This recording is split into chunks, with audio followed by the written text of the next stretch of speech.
If you want to create clean, crisp pixel art in GIMP, this beginner guide will walk you through the exact setup you need so your artwork stays sharp and detailed from the very first click. Pixel art is all about working with small canvases, hard edges, and careful scaling, so the settings you choose matter a lot. In this video, I'm going to show you how to use GIMP for pixel art step by step, from creating your canvas to drawing with the right tools and scaling your final image without making it blurry. And if this tutorial helps you, make sure to hit the like button and subscribe for more easy software guides just like this. Alright, let's get into it. First, open GIMP and create a new image. Go to File, then click New. For pixel art, you want to start with a small canvas. A great place to begin is with a 16 by 16 canvas for super simple sprites, 32 by 32 for icons and small characters, or 64 by 64 if you want a little more room to work. Starting small helps you think in pixels, which is exactly what pixel art is about. Once your canvas is created, the next thing you want to do is set up a pixel grid. This makes it much easier to see exactly where each pixel goes and helps you stay organized while drawing. Go to Image, then choose Configure Grid.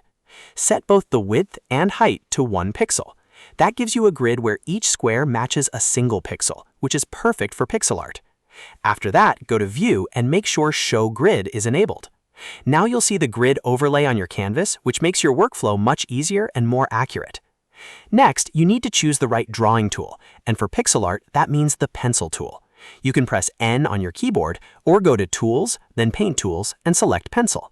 This is important because the pencil tool creates hard, clean pixels, while the paintbrush can leave soft, anti-aliased edges that don't work well for pixel art.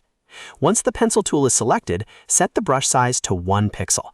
That keeps every mark sharp and exact. This one setting makes a huge difference because even a slightly larger brush can make your artwork look messy or oversized.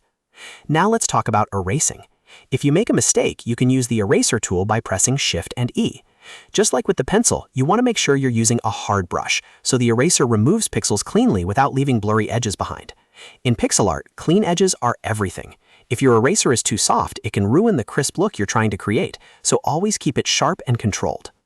Once your tools are ready, it's time to actually draw. The best way to work in pixel art is while zoomed in very far, so you can clearly place each individual pixel.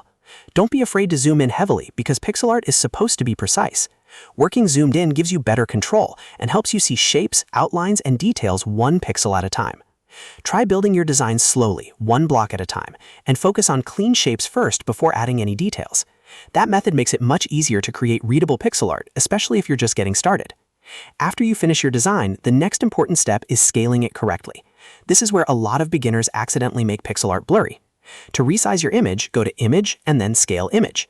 If you want your artwork to be larger for export or sharing, choose clean multiples like 640 by 640 or 1280 by 1280, depending on your original canvas size. The most important setting here is Interpolation. Make sure Interpolation is set to None. This is the key setting that prevents GIMP from smoothing out your pixels and turning your crisp artwork into a blurry mess. If Interpolation is set to anything else, GIMP may blend the edges and ruin the pixel art look. With Interpolation set to None, your artwork scales up while keeping every pixel sharp and defined. So to recap, the basic workflow is simple. Start with a small canvas, turn on a 1 pixel grid, use the pencil tool at 1 pixel size, erase carefully with a hard edge, draw while zoomed in, and always scale using Interpolation set to None. Once you get used to this setup, making pixel art in GIMP becomes much easier and much faster. You can create sprites, icons, game art, and simple illustrations with a clean retro look. If this tutorial helped you, please hit like, subscribe, and turn on notifications so you don't miss the next beginner-friendly tutorial. Thanks for watching, and I'll see you in the next one.